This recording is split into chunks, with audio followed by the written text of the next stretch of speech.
Paper 64. The Evolutionary Races of Color. This is the story of the evolutionary races of Urantia from the days of Andon and Fanta, almost 1 million years ago, down through the times of the planetary prince to the end of the Ice Age. The human race is almost 1 million years old, and the first half of its story roughly corresponds to the pre-planetary prince days of Urantia. The latter half of the history of mankind begins at the time of the arrival of the planetary prince and the appearance of the 6 colored races and roughly corresponds to the period commonly regarded as the Old Stone Age. 1. The Anionic Aborigines. Primitive man made his evolutionary appearance on Earth a little less than 1 million years ago, and he had a vigorous experience. He instinctively sought to escape the danger of mingling with the inferior simian tribes, but he could not migrate eastward because of the arid Tibetan land elevations, 30,000 feet above sea level. Neither could he go south nor west because of the expanded Mediterranean Sea, which then extended eastward to the Indian Ocean. And as he went north, he encountered the advancing ice. But even when further migration was blocked by the ice, and though the dispersing tribes became increasingly hostile, the more intelligent groups never entertained the idea of going southward to live among their hairy, tree-dwelling cousins of inferior intellect. Many of man's earliest religious emotions grew out of his feeling of helplessness in the shut-in environment of this geographic situation, mountains to the right, water to the left, and ice in front. But these progressive Andonites would not turn back to their inferior tree-dwelling relatives in the south. These Andonites avoided the forests in contrast with the habits of their non-human relatives. In the forests, man has always deteriorated. Human evolution has made progress only in the open and in the higher latitudes. The cold and hunger of the open lands stimulate action, invention, and resourcefulness. While these Andonic tribes were developing, the pioneers of the present human race, amidst the hardships and privations of these rugged northern climes, their backward cousins were luxuriating in the southern tropical forests of the land of their early common origin. These events occurred during the times of the third glacier, the first according to the reckoning of geologists. The first 2 glaciers were not extensive in northern Europe. During most of the Ice Age, England was connected by land with France, while later on Africa was joined to Europe by the Sicilian land bridge. At the time of the Andonic migrations, there was a continuous land path from England in the west on through Europe and Asia to Java in the east. But Australia was again isolated, which further accentuated the development of its own peculiar fauna. 950,000 years ago, the descendants of Andon and Fanta had migrated far to the east and to the west. To the west, they passed over Europe to France and England. In later times, they penetrated eastward as far as Java, where their bones were so recently found, the so-called Java Man, and then journeyed on to Tasmania. The groups going west became less contaminated with the backward stocks of mutual ancestral origin than those going east, who mingled so freely with their retarded animal cousins. These unprogressive individuals drifted southward and presently mated with the inferior tribes. Later on, increasing numbers of their mongrel descendants returned to the north to mate with the rapidly expanding Andonic peoples, and such unfortunate unions unfailingly deteriorated the superior stock. Fewer and fewer of the primitive settlements maintained the worship of the breath-giver. This early dawn civilization was threatened with extinction, and thus it has ever been on Urantia. Civilizations of great promise have successively deteriorated and have finally been extinguished by the folly of allowing the superior freely to procreate with the inferior. 2. The Foxhall peoples. 900,000 years ago, the arts of Andon and Fanta and the culture of Anagar were vanishing from the face of the earth. Culture, religion, and even flintworking were at their lowest ebb. These were the times when large numbers of inferior mongrel groups were arriving in England from southern France. These tribes were so largely mixed with the forest ape-like creatures that they were scarcely human. They had no religion but were crude flintworkers and possessed sufficient intelligence to kindle fire. They were followed in Europe by a somewhat superior and prolific people, whose descendants soon spread over the entire continent from the ice in the north to the Alps and Mediterranean in the south. These tribes are the so-called Heidelberg race. During this long period of cultural decadence, the Foxhall peoples of England and the Badanan tribes northwest of India continued to hold on to some of the traditions of Andan and certain remnants of the culture of Anagar. The Foxhall peoples were farthest west and succeeded in retaining much of the Andonic culture. They also preserved their knowledge of flintworking, which they transmitted to their descendants, the ancient ancestors of the Eskimos. Though the remains of the Foxhall peoples were the last to be discovered in England, these Andonites were really the first human beings to live in those regions. At that time, the land bridge still connected France with England, and since most of the early settlements of the Andan descendants were located along the rivers and seashores of that early day, they are now under the waters of the English Channel and the North Sea, but some 3 or 4 are still above water on the English coast. Many of the more intelligent and spiritual of the Foxhall peoples maintained their racial superiority and perpetuated their primitive religious customs, and these people, as they were later admixed with subsequent stocks, journeyed on west from England after a later ice visitation and have survived as the present-day Eskimos. 3.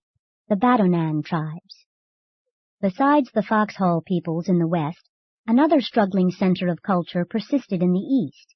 This group was located in the foothills of the northwestern Indian highlands among the tribes of Badanan, a great-great-grandson of Andan. These people were the only descendants of Andan who never practiced human sacrifice. These highland Badanites occupied an extensive plateau surrounded by forests, traversed by streams, and abounding in game. Like some of their cousins in Tibet, they lived in crude stone huts, hillside grottos, and semi-underground passages. While the tribes of the north grew more and more to fear the ice, those living near the homeland of their origin became exceedingly fearful of the water. They observed the Mesopotamian peninsula gradually sinking into the ocean, and though it emerged several times, the traditions of these primitive races grew up around the dangers of the sea and the fear of periodic engulfment. And this fear, together with their experience with river floods, explains why they sought out the highlands as a safe place in which to live. To the east of the Badanan peoples, in the Siwalik Hills of northern India, may be found fossils that approach nearer to transition types between man and the various pre-human groups than any others on Earth. 850,000 years ago, the superior Badanan tribes began a warfare of extermination directed against their inferior and animalistic neighbors. In less than 1,000 years, most of the borderland animal groups of these regions had been either destroyed or driven back to the southern forests. This campaign for the extermination of inferiors brought about a slight improvement in the hill tribes of that age, and the mixed descendants of this improved Badanite stock appeared on the stage of action as an apparently new people, the Neanderthal race. 4. The Neanderthal Races. The Neanderthalers were excellent fighters, and they traveled extensively. They gradually spread from the highland centers in northwest India to France on the west, China on the east, and even down into northern Africa. They dominated the world for almost 500,000 years, until the times of the migration of the evolutionary races of color. 800,000 years ago, game was abundant. Many species of deer, as well as elephants and hippopotamuses, roamed over Europe. Cattle were plentiful. Horses and wolves were everywhere. The Neanderthalers were great hunters, and the tribes in France were the first to adopt the practice of giving the most successful hunters the choice of women for wives. The reindeer was highly useful to these Neanderthal peoples, serving as food, clothing, and for tools, since they made various uses of the horns and bones. They had little culture, but they greatly improved the work in flint until it almost reached the levels of the days of Andan. Large flints attached to wooden handles came back into use and served as axes and picks. 750,000 years ago, the fourth ice sheet was well on its way south. With their improved implements, the Neanderthalers made holes in the ice, covering the northern rivers, and thus were able to spear the fish which came up to these vents. Ever these tribes retreated before the advancing ice, which at this time made its most extensive invasion of Europe. In these times, the Siberian glacier was making its southernmost march, compelling early man to move southward, back toward the lands of his origin. But the human species had so differentiated that the danger of further mingling with its non-progressive simian relatives was greatly lessened. 700,000 years ago, the fourth glacier, the greatest of all in Europe, was in recession.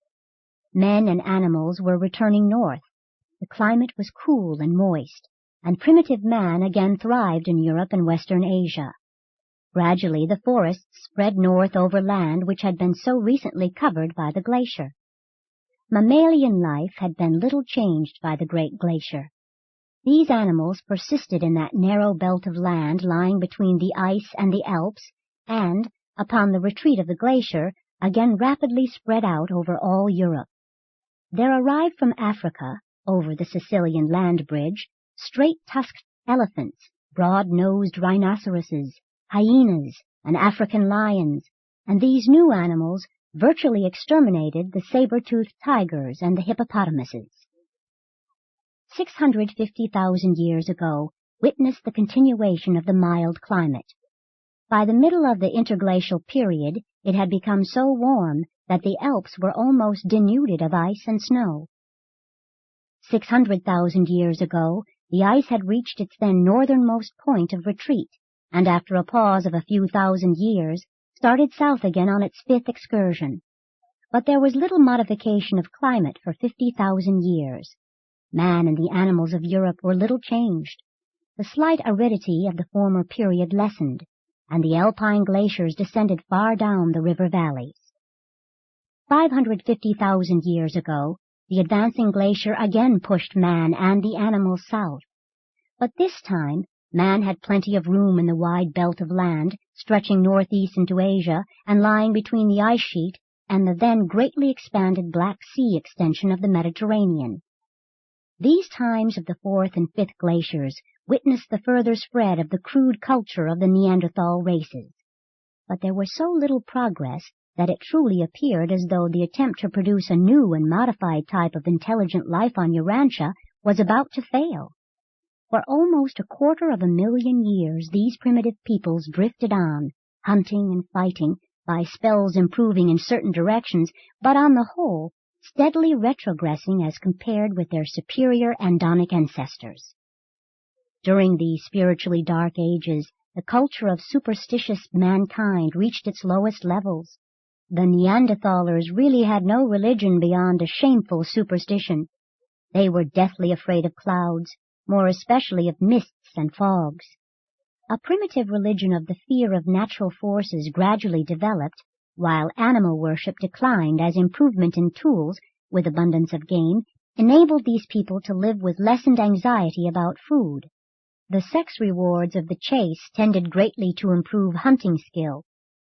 This new religion of fear led to attempts to placate the invisible forces behind these natural elements and culminated, later on, in the sacrificing of humans to appease these invisible and unknown physical forces. And this terrible practice of human sacrifice has been perpetuated by the more backward peoples of Urantia right on down to the 20th century. These early Neanderthalers could hardly be called sun-worshippers. They rather lived in fear of the dark. They had a mortal dread of nightfall. As long as the moon shone a little, they managed to get along, but in the dark of the moon they grew panicky and began the sacrifice of their best specimens of manhood and womanhood in an effort to induce the moon again to shine. The sun, they early learned, would regularly return, but the moon, they conjectured, only returned because they sacrificed their fellow tribesmen. As the race advanced, the object and purpose of sacrifice progressively changed, but the offering of human sacrifice as a part of religious ceremonial long persisted. 5. Origin of the Colored Races. 500,000 years ago, the Badonan tribes of the northwestern highlands of India became involved in another great racial struggle. For more than 100 years this relentless warfare raged, and when the long fight was finished, only about 100 families were left. But these survivors were the most intelligent and desirable of all the then living descendants of Andan and Fanta. And now, among these highland Badonites, there was a new and strange occurrence. A man and woman living in the northeastern part of the then inhabited highland region began suddenly to produce a family of unusually intelligent children. This was the Sangguk family, the ancestors of all of the 6 colored races of Urantia. These Sangguk children, 19 in number, were not only intelligent above their fellows, but their skins manifested a unique tendency to turn various colors upon exposure to sunlight. Among these 19 children were 5 red, 2 orange, 4 yellow, 2 green, 4 blue, and 2 indigo. These colors became more pronounced as the children grew older, and when these youths later mated with their fellow tribesmen, all of their offspring tended toward the skin color of the Sangguk parent. And now I interrupt the chronological narrative, after calling attention to the arrival of the planetary prince at about this time, while we separately consider the 6 Sangguk races of Urantia. 6. The 6 Sangguk races of Urantia. On an average evolutionary planet, the 6 evolutionary races of color appear one by one. The red man is the first to evolve, and for ages he roams the world before the succeeding colored races make their appearance. The simultaneous emergence of all 6 races on Urantia, and in one family, was most unusual. The appearance of the earlier Andanites on Urantia was also something new in Satania. On no other world in the local system has such a race of will creatures evolved in advance of the evolutionary races of color. 1. The Red Man. These peoples were remarkable specimens of the human race, in many ways superior to Andan and Fanta. They were a most intelligent group, and were the first of the Sangguk children to develop a tribal civilization and government. They were always monogamous. Even their mixed descendants seldom practiced plural mating. In later times they had serious and prolonged trouble with their yellow brethren in Asia. They were aided by their early invention of the bow and arrow, but they had unfortunately inherited much of the tendency of their ancestors to fight among themselves, and this so weakened them that the yellow tribes were able to drive them off the Asiatic continent. About 85,000 years ago, the comparatively pure remnants of the red race went en masse across to North America, and shortly thereafter the Bering Land Isthmus sank, thus isolating them. No red man ever returned to Asia, but throughout Siberia, China, Central Asia, India, and Europe they left behind much of their stock blended with the other colored races. When the red man crossed over into America, he brought along much of the teachings and traditions of his early origin. His immediate ancestors had been in touch with the later activities of the world headquarters of the planetary prince. But in a short time after reaching the Americas, the red men began to lose sight of these teachings, and there occurred a great decline in intellectual and spiritual culture. Very soon these people again fell to fighting so fiercely among themselves that it appeared that these tribal wars would result in the speedy extinction of this remnant of the comparatively pure red race. Because of this great retrogression, the red men seemed doomed when, about 65,000 years ago, Anomanalantan appeared as their leader and spiritual deliverer. He brought temporary peace among the American red men and revived their worship of the Great Spirit. Anomanalantan lived to be 96 years of age and maintained his headquarters among the great redwood trees of California. Many of his later descendants have come down to modern times among the Blackfoot Indians. As time passed, the teachings of Anomanalantan became hazy traditions. Internecine wars were resumed, and never after the days of this great teacher did another leader succeed in bringing universal peace among them. Increasingly, the more intelligent strains perished in these tribal struggles. Otherwise, a great civilization would have been built upon the North American continent by these able and intelligent red men. After crossing over to America from China, the northern red man never again came in contact with other world influences, except the Eskimo, until he was later discovered by the white man. It was most unfortunate that the red man almost completely missed his opportunity of being upstepped by the admixture of the later Adamic stock. As it was, the red man could not rule the white man, and he would not willingly serve him. In such a circumstance, if the two races do not blend, one or the other is doomed. 2. The Orange Man. The outstanding characteristic of this race was their peculiar urge to build anything and everything, even to the piling up of vast mounds of stone just to see which tribe could build the largest mound. Though they were not a progressive people, they profited much from the schools of the prince and sent delegates there for instruction. The Orange race was the first to follow the coastline southward toward Africa, as the Mediterranean Sea withdrew to the west. But they never secured a favorable footing in Africa, and were wiped out of existence by the later arriving Green Race. Before the end came, this people lost much cultural and spiritual ground. But there was a great revival of higher living as a result of the wise leadership of Porshunta, the mastermind of this unfortunate race, who ministered to them when their headquarters was at Armageddon some 300,000 years ago. The last great struggle between the Orange and the Green men occurred in the region of the Lower Nile Valley in Egypt. This long drawn-out battle was waged for almost 100 years, and at its close very few of the Orange race were left alive. The shattered remnants of these people were absorbed by the Green and by the later arriving Indigo men. But as a race, the Orange man ceased to exist about 100,000 years ago. 3. The Yellow Man. The primitive yellow tribes were the first to abandon the chase, establish settled communities, and develop a home life based on agriculture. Intellectually, they were somewhat inferior to the red man, but socially and collectively they proved themselves superior to all of the Sangguk peoples in the matter of fostering racial civilization. Because they developed a fraternal spirit, the various tribes learning to live together in relative peace, they were able to drive the red race before them as they gradually expanded into Asia. They traveled far from the influences of the spiritual headquarters of the world and drifted into great darkness, following the Caligastia apostasy. But there occurred one brilliant age among this people when Singlangton, about 100,000 years ago, assumed the leadership of these tribes and proclaimed the worship of the one truth. The survival of comparatively large numbers of the yellow race is due to their intertribal peacefulness.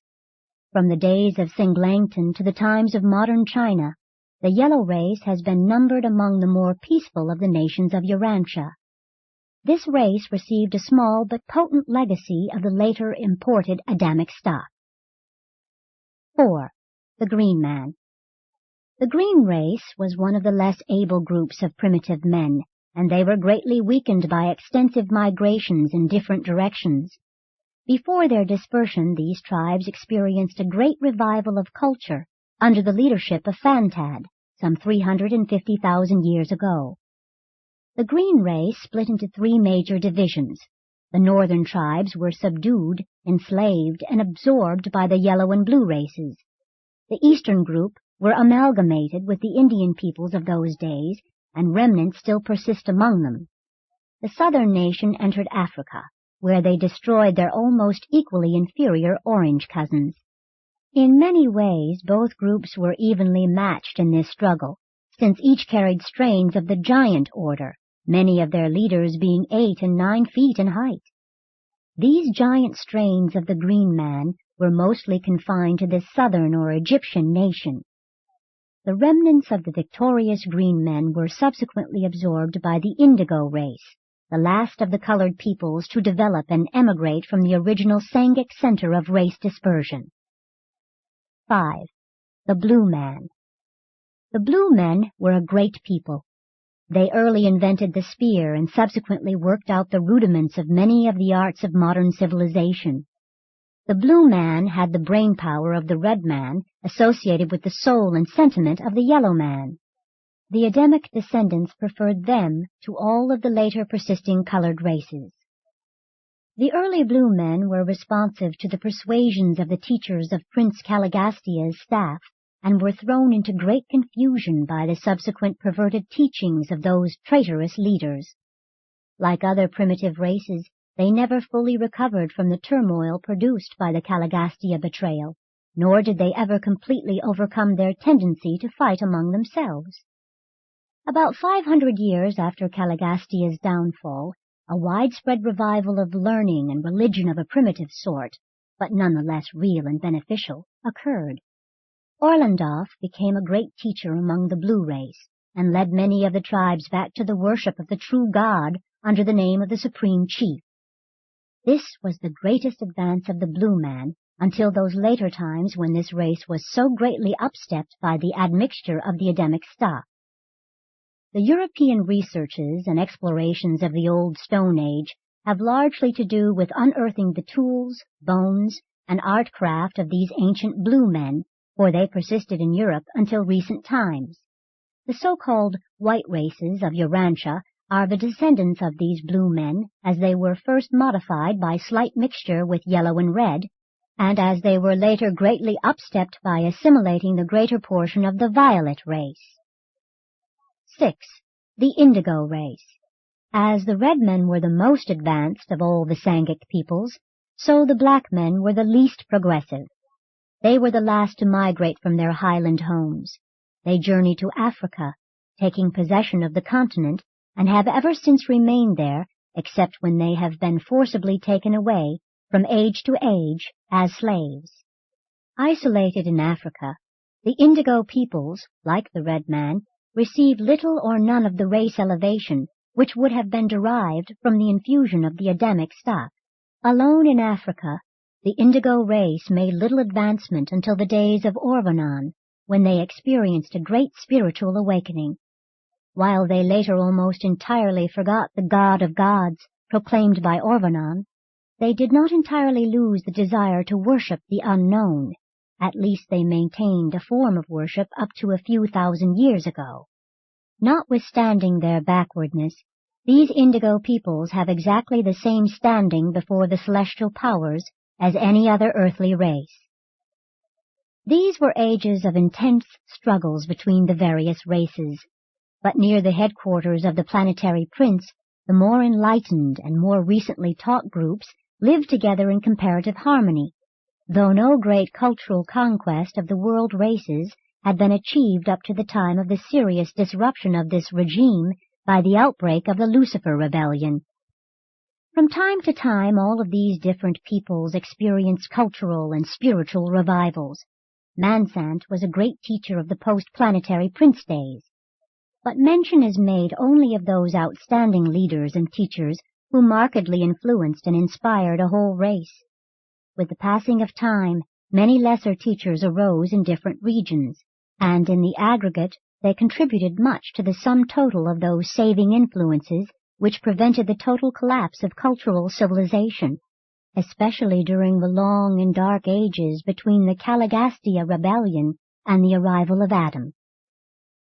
There are many good and sufficient reasons for the plan of evolving either 3 or 6 colored races on the worlds of space.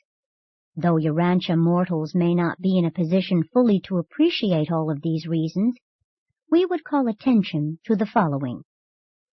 1.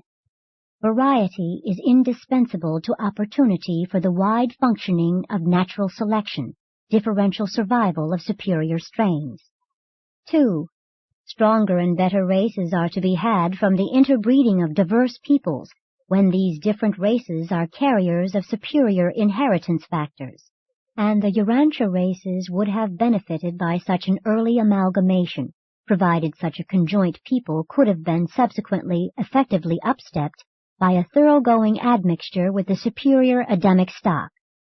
The attempt to execute such an experiment on Urantia under present racial conditions would be highly disastrous. 3. Competition is healthfully stimulated by diversification of races. 4. Differences in status of the races and of groups within each race are essential to the development of human tolerance and altruism. 5. Homogeneity of the human race is not desirable until the peoples of an evolving world attain comparatively high levels of spiritual development. 7. Dispersion of the colored races. When the colored descendants of the Sangguk family began to multiply, and as they sought opportunity for expansion into adjacent territory, the fifth glacier, the third of geologic count, was well advanced on its southern drift over Europe and Asia. These early colored races were extraordinarily tested by the rigors and hardships of the glacial age of their origin. This glacier was so extensive in Asia that for thousands of years migration to eastern Asia was cut off, and not until the later retreat of the Mediterranean Sea, consequent upon the elevation of Arabia, was it possible for them to reach Africa. Thus it was that for almost 100,000 years these Sangguk peoples spread out around the foothills and mingled together more or less, notwithstanding the peculiar but natural antipathy which early manifested itself between the different races. Between the times of the planetary prince and Adam, India became the home of the most cosmopolitan population ever to be found on the face of the earth. But it was unfortunate that this mixture came to contain so much of the green, orange, and indigo races. These secondary Sangguk peoples found existence more easy and agreeable in the Southlands, and many of them subsequently migrated to Africa. The primary Sangguk peoples, the superior races, avoided the tropics, the red man going northeast to Asia, closely followed by the yellow man, while the blue race moved northwest into Europe. The red men early began to migrate to the northeast, on the heels of the retreating ice, passing around the highlands of India and occupying all of northeastern Asia. They were closely followed by the yellow tribes, who subsequently drove them out of Asia into North America. When the relatively pure-line remnants of the red race forsook Asia, there were 11 tribes, and they numbered a little over 7,000 men, women, and children. These tribes were accompanied by 3 small groups of mixed ancestry, the largest of these being a combination of the orange and blue races. These 3 groups never fully fraternized with the red man, and early journeyed southward to Mexico and Central America, where they were later joined by a small group of mixed yellows and reds. These peoples all intermarried and founded a new and amalgamated race, one which was much less warlike than the pure-line red men. Within 5,000 years, this amalgamated race broke up into 3 groups, establishing the civilizations respectively of Mexico, Central America, and South America. The South American offshoot did receive a faint touch of the blood of Adam. To a certain extent, the early red and yellow men mingled in Asia, and the offspring of this union journeyed on to the east and along the southern seacoast, and eventually were driven by the rapidly increasing yellow race onto the peninsulas and nearby islands of the sea. They are the present-day brown men. The yellow race has continued to occupy the central regions of eastern Asia. Of all the 6 colored races, they have survived in greatest numbers. While the yellow men now and then engaged in racial war, they did not carry on such incessant and relentless wars of extermination as were waged by the red, green, and orange men. These 3 races virtually destroyed themselves before they were finally all but annihilated by their enemies of other races. Since the 5th glacier did not extend so far south in Europe, the way was partially open for these Sangguk peoples to migrate to the northwest, and upon the retreat of the ice, the blue men, together with a few other small racial groups, migrated westward along the old trails of the Andan tribes. They invaded Europe in successive waves, occupying most of the continent. In Europe, they soon encountered the Neanderthal descendants of their early and common ancestor, Andon. These older European Neanderthalers had been driven south and east by the glacier, and thus were in position quickly to encounter and absorb their invading cousins of the Sangguk tribes. In general, and to start with, the Sangguk tribes were more intelligent than, and in most ways far superior to, the deteriorated descendants of the early Andonic plainsmen, and the mingling of these Sangguk tribes with the Neanderthal peoples led to the immediate improvement of the older race. It was this infusion of Sangguk blood, more especially that of the blue man, which produced that marked improvement in the Neanderthal peoples exhibited by the successive waves of increasingly intelligent tribes that swept over Europe from the east. During the following interglacial period, this new Neanderthal race extended from England to India. The remnant of the blue race left in the old Persian peninsula later amalgamated with certain others, primarily the yellow, and the resultant blend, subsequently somewhat upstepped by the violet race of Adam, has persisted as the swarthy nomadic tribes of modern Arabs. All efforts to identify the Sangguk ancestry of modern peoples must take into account the later improvement of the racial strains by the subsequent admixture of Adamic blood.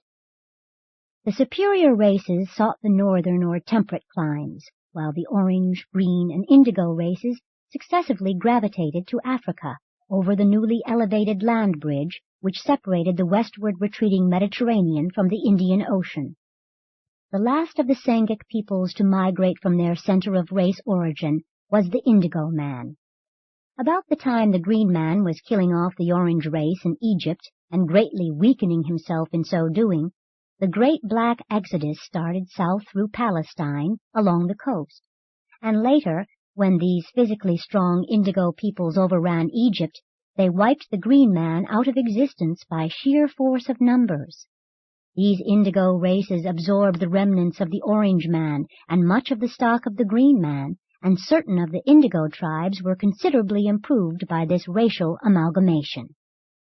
And so it appears that Egypt was first dominated by the Orange Man, then by the Green, followed by the Indigo, Black Man, and still later by a mongrel race of Indigo, Blue, and modified Green men. But long before Adam arrived, the blue men of Europe and the mixed races of Arabia had driven the Indigo race out of Egypt and far south on the African continent. As the Sangguk migrations draw to a close, the green and orange races are gone. The red man holds North America, the yellow man Eastern Asia, the blue man Europe, and the Indigo race has gravitated to Africa. India harbors a blend of the secondary Sangguk races, and the brown man, a blend of the red and yellow, holds the islands off the Asiatic coast. An amalgamated race of rather superior potential occupies the highlands of South America. The purer Andonites live in the extreme northern regions of Europe and in Iceland, Greenland, and northeastern North America. During the periods of farthest glacial advance, the westernmost of the Andon tribes came very near being driven into the sea. They lived for years on a narrow southern strip of the present island of England, and it was the tradition of these repeated glacial advances that drove them to take to the sea when the sixth and last glacier finally appeared. They were the first marine adventurers. They built boats and started in search of new lands, which they hoped might be free from the terrifying ice invasions. And some of them reached Iceland, others Greenland, but the vast majority perished from hunger and thirst on the open sea. A little more than 80,000 years ago, shortly after the red man entered northwestern North America, the freezing over of the North Seas and the advance of local ice fields on Greenland drove these Eskimo descendants of the Urantia Aborigines to seek a better land, a new home, and they were successful, safely crossing the narrow straits, which then separated Greenland from the northeastern landmasses of North America. They reached the continent about 2,100 years after the red man arrived in Alaska. Subsequently, some of the mixed stock of the blue man journeyed westward and amalgamated with the later-day Eskimos, and this union was slightly beneficial to the Eskimo tribes. About 5,000 years ago, a chance meeting occurred between an Indian tribe and a lone Eskimo group on the southeastern shores of Hudson Bay. These two tribes found it difficult to communicate with each other, but very soon they intermarried with the result that these Eskimos were eventually absorbed by the more numerous red men. And this represents the only contact of the North American red man with any other human stock down to about 1,000 years ago, when the white man first chanced to land on the Atlantic coast. The struggles of these early ages were characterized by courage, bravery, and even heroism, and we all regret that so many of those sterling and rugged traits of your early ancestors have been lost to the later-day races. While we appreciate the value of many of the refinements of advancing civilization, we miss the magnificent persistency and superb devotion of your early ancestors, which oftentimes bordered on grandeur and sublimity. Presented by a life carrier resident on Urantia.